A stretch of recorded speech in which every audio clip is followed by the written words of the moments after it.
लोकसभा क्षेत्र अंतर्गत जाले थाना क्षेत्र के देवड़ा बंदोली गांव में आपको बताते चले कथित फर्जी वोटिंग मामले में देवड़ा बंदोली में इस वक्त जो माहौल है वह बेहद भयावह है।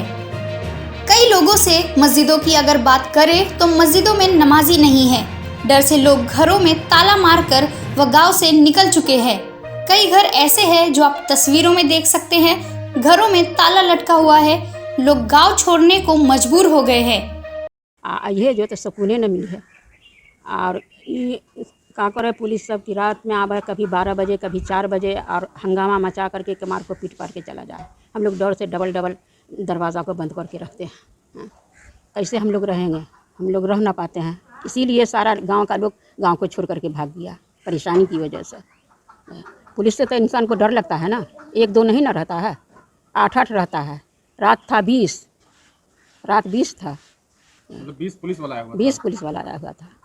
क्या अब दिन में परेशान भी किया जा रहा है? क्या कुछ कैसे परेशान किया जा रहा है? क्या पूछा जाता है? दरवाज़ा को पीटता है। अच्छा, दरवाज़ा को पीटता है और वो जो है खिड़की को कभी पीटता है, कभी दरवाज़ा को पीटता है।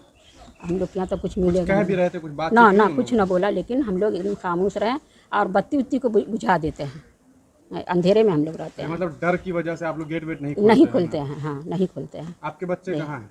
हमारे बच्चा एक ठो दिल्ली है, एक ठो बम्बे है। यहाँ आपका कोई नहीं है ही नहीं? नहीं, बुढ़ा अकेले तनहा है, कोई ना है, इतना बड़ा बच्चा भी ना है, बस बूढ़ी अकेले घर में रहते हैं। उतना बड़ा घर में आप अकेले रहते हैं। तब भी आपके घर में आता है? तभी आता है।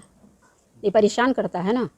कैसे तो हम लोग घर को छोड़ देंगे ना ऐसे? अगर आने वाले जो चुनाव होंगे उसमें फिर आप लोग नहीं, कभी नहीं हम लोग देंगे वोट। अब तो ये आखिरी था, कभी नहीं देंगे, कभी नहीं। सरकार को यही लिए दिया कि हम लोग को घर में घुसा करके जान मारेगा।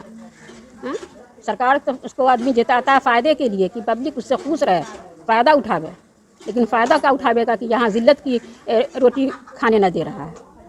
लड़का मेरा आदमी बाहर है, लड़का दिल्ली है, शहर जो है वो बम्बई में है। हम लोग है 12 बजे 1 बजे पुलिस आ जाती है, गेट को पीट के आंगन में घुस जाता है। ज़बरदस्ती हम लोग को बोलता है कि तुम्हारा आदमी कहाँ है, तो हम लोग के पास आदमी घर पे है ना, तो हम लोग बताए कहाँ से। ज़बरदस्ती पूछ रहा है कहाँ छुपाई है, समझे? तो हम लोग को है ये ना, तो हम छुपाएंगे कहाँ से? गेट गाट को पीटो, सब डर जाए। हम लोग की मांग है कि जो हम लोग के गांव का भाई है, ससुर है, भैंसुर है, वो लोग हम लोग को चाहिए। दिन करीब हो गया पर्व को, समझे? हम लोग पर्व कैसे करेंगे बेगन मर्द की? समझे? ऐसे हंगामा मचाइए तो गेट को आके तोड़ ताड़ दो है। सामने बहुआ गेट है, देख लीजिए, वो गेट को भी तोड़ दी से आके, समझे? तो पुलिस तोड़ दी से रोज रात में आके हंगामा मचाता है, समझे? क्या कोई बात भी बोलते हैं? जबरदस्ती करता है। क्या बोलते? जबरदस्ती कि अपने आदमी लोग को बताओ, लाओ, समझे? गाली गलौज तो नहीं ना कर रहे हैं? ना, गाली नहीं देते हैं, समझे, मगर जबरदस्ती मांग करता है, समझे? तो हम लोग के पास है आदमी बाहर है, और जो गांव में समाज है वो गांव के समाज को तो डरा धमका के सबको निकाले हुआ है। चलता हुआ आदमी को जबरदस्ती खींच लेते हैं, उठा लेते हैं, बैठाल के भाग जाते हैं, समझे? बताइए, हम लोग का गांव को खाली करवा दी से एकदम। हम लोग लेडीज सिर्फ पड़ी हुई हैं। खाना दुश्वार है हम लोग को, डर से हम लोग खाते हैं ना, भर रात सोते हैं ना बाल बच्चे के साथ में। ठीक है, आप सोचिए क्या कहेंगे, क्या परेशानी हो रही है? कहना यही है बाबू कि हम लोग बहुत परेशान हैं। मेरे घर में तो कोई मेरा स्रोत है नहीं, एक मेरे बूढ़े हैं। वो भी जो इसे इधर उधर भागते हैं डर से, बिल्कुल बूढ़े हैं, 60 से ऊपर की उम्र है। 65-66 साल की उम्र है। वो भी भागते हैं। डर लगा हुआ है। अब भागते हैं। अब हम घर में, हमारा तबीयत सही नहीं रहता है, इसलिए मेरे आदमी मेरे पास रहते हैं। अब उतनी देर में आपको बताते चले फर्जी वोटिंग मामले में देवड़ा की कुल 130 अज्ञात लोगों पर, साथ ही 24 नामजद लोगों पर भी FIR दर्ज हुआ है। वहां के लोगों का कहना है कि पुलिस आती है और जोर जबरदस्ती करती है, पूरा गेट को तोड़कर बराबर किए हुए है। पुलिस आती है, दरवाजा पीटती है, कभी 12 बजे कभी 1 बजे गेट को पीट के आंगन में घुस जाते हैं। जबरदस्ती लोगों को बोलते हैं कि तुम्हारा आदमी कहाँ है। इस दौरान फर्जी वोटिंग मामले में अब सियासत गर्मा गई है। बीते दिन स्थानीय भाजपा विधायक जीवेश कुमार और अशोक यादव ने प्रेस वार्ता कर बुर्का जिहाद के मामले में तुल दे दिया है। अभी तक एक तरफा हो रही बयानबाजी के बीच मुस्लिम बेदारी कारवा के अध्यक्ष नजरे आलम ने भाजपा नेताओं पर जमकर प्रहार किया है। देखिए, जो देवड़ा बंदौली की घटना है बेहद निंदनीय है। जिस तरीके से भाजपा के विधायक जीवेश मिश्रा ने इस मामले को तूल दिया है, कहीं न कहीं इसमें साजिश की बू आ रही है और दरभंगा प्रशासन पर दबाव बना करके एक विशेष समुदाय मुसलमानों को परेशान किया जा रहा है। ये शुरू से होते आया है कि वोटिंग में अगर कहीं कोई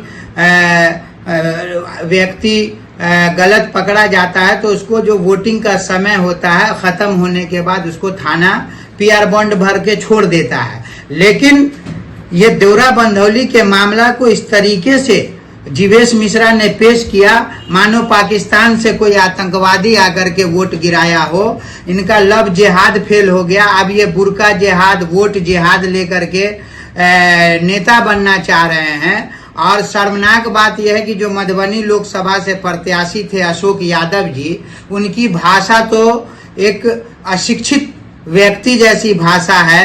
उनकी जबान में कोई मर्यादा नाम की चीज नहीं है। मुझे लगता है कि वो जिस व्यक्ति के बेटा है हुकुमदेव नारायण यादव जी के, मुझे लगता है शर्मनाक है कि जो शख्स लगातार सियासत में रहा हो उसको अपनी भाषा पे भी संयम नहीं है और कुछ भी अनाप शनाप बोल दे रहे हैं। मुसलमानों का जो वोट प्रतिशत है, मैं ये दावे के साथ कह सकता हूं कि ये जो वोट जिहाद, लव जिहाद, बुरका जिहाद वाले नेता अनाप शनाप बक रहे हैं, एक साजिश के तहत सिर्फ बिहार ही नहीं पूरे भारत में जहां भी मुस्लिम वोटर्स हैं उसके बूथ से 150 वोटर्स को हटा दिया गया है, उसका नाम काट दिया गया है ताकि इनका वोट प्रतिशत कम हो। देवरा बंधौली की घटना कोई वहां की जनता के द्वारा नहीं घटी, ये सीधा सीधी जीवेश मिश्रा के द्वारा घटी घटना है। ये बूथ पर किस अधिकार से गए, इन्होंने महिलाओं के साथ दुर्व्यवहार कैसे किया, इन्होंने वहां के वोटर्स को कैसे रोका। हम तो दरभंगा प्रशासन से कल हमारे जिला अध्यक्ष ने इस पर आवेदन दिया है और 5 मांगे उसमें रखी गई है। उसमें एक मांग है कि मुख्य आरोपी है जीवेश मिश्रा, उस पर मुकदमा क्यों नहीं हुआ, किसकी अनुमति से वो बूथ पर गए, किसकी अनुमति से उन्होंने महिला से दुर्व्यवहार किया, किसकी अनुमति से उन्होंने वोट बाधित किया।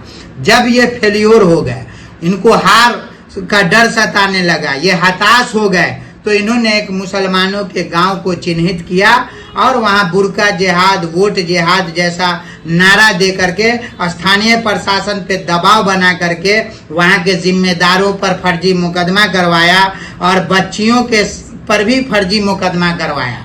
हमने प्रशासन से मांग किया, दरभंगा प्रशासन हमेशा से निष्पक्ष भूमिका में रही है, वो किसी के दबाव में नहीं आए और सबसे पहले जीवेश मिश्रा पे मुकदमा करे। दूसरा जो धारा लगाया गया उसमें संशोधन किया जाए। तीसरा कि जो निर्दोष व्यक्ति का नाम डाला गया उसे हटाया जाए। बच्चियों ने अगर गलत वोट किया या वो बूथ पे पकड़ी गई तो उसका पीआर बॉन्ड भर के छोड़ा जाए। लेकिन एक जीवेश मिश्रा के दबाव में आकर के दरभंगा की प्रशासन पूरे अमन के माहौल को नहीं खराब कर सकती। इसलिए मैंने दरभंगा डीआईजी बाबूराम को आवेदन दे करके एसएसपी महोदय, डीएम महोदय से ये मांग किया है और बिहार के मुखिया नीतीश कुमार जी से कि सामने बकरीद का बड़ा त्योहार है, आप किसी के दबाव में साजिश के तहत किसी मुस्लिम बस्ती को टारगेट नहीं कर सकते। सामने त्योहार है, पूरे गांव से लोग गायब हैं, आखिर वहां महिलाओं की सुरक्षा का भी मामला है, एक भी मर्द गांव में नहीं है। ये कौन सा आतंकवादी घटना है, कौन सा दंगा किया गया जो इस तरह का धारा लगा करके सभी को छापेमारी की जा रही है। सवाल ये भी है कि अभी तक जो है राजद के कोई नेता हो या किन्हीं की प्रतिक्रिया नहीं आ रही है। जैसे अशोक यादव ने अपना पक्ष रखा, उस तरीके से राजद के प्रत्याशी जो मधुबनी से थे अली अशरफ फातमी, उन्होंने भी अपनी बात अभी तक नहीं रखी है। जनता ये सोच रही है कि सिर्फ वोट लेने के लिए थे, इस पर आपकी क्या राय है? नहीं, देखिए, राजद प्रत्याशी अली अशरफ फातमी साहब की बात कर रहे हैं या जो भी महागठबंधन के नेता हैं, उन्होंने इस मामले को गंभीरता से लिया और प्रशासनिक भी इन लोगों ने इसमें पहल किया है और सरकार से भी बात चल रही है, इलेक्शन कमीशन से भी बात चल रही है। लेकिन कहीं ना कहीं इस पूरे मामले में जो दरभंगा प्रशासन है, स्थानीय प्रशासन है, वो भाजपा के दबाव में आकर के इस तरह का मामला किया है। एक तरफ प्रशासन थाना प्रभारी को निलंबित करती है कि वो लापरवाही के कारण ऐसा हुआ।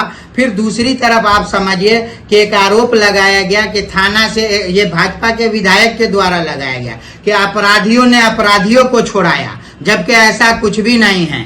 वो बच्चियां जो थाने पे 1 बजे से लगातार कस्टडी में थी पुलिस के, उसको थाना प्रभारी ने ही कहा कि आप इसे ले जाएं, डॉक्टर का उपचार कराएं, तो वो वहां से लोग लेकर के आए। वहाँ बच्चे जरूर शोर मचा रहे हैं, लेकिन वो किसी को नुकसान नहीं पहुंचाए, न थाना के किसी स्टाफ को, न महिला पुलिसकर्मी को। बच्चों ने खुशी इसलिए मनाई कि उसे लगा कि रिहा हो गई, इसलिए खुशी मनाए, उसको भगा के नहीं लाया गया। ये जीवेश मिश्रा की एक साजिश है। वो चाहते हैं कि मैं इसी तरह का हिंदुत्व और मुसलमानों के खिलाफ नफरत फैला करके भाजपा में जिस तरह की सियासत होती है कि बड़ा नेता बने, ये इनकी विफलता है और हार का हताश है।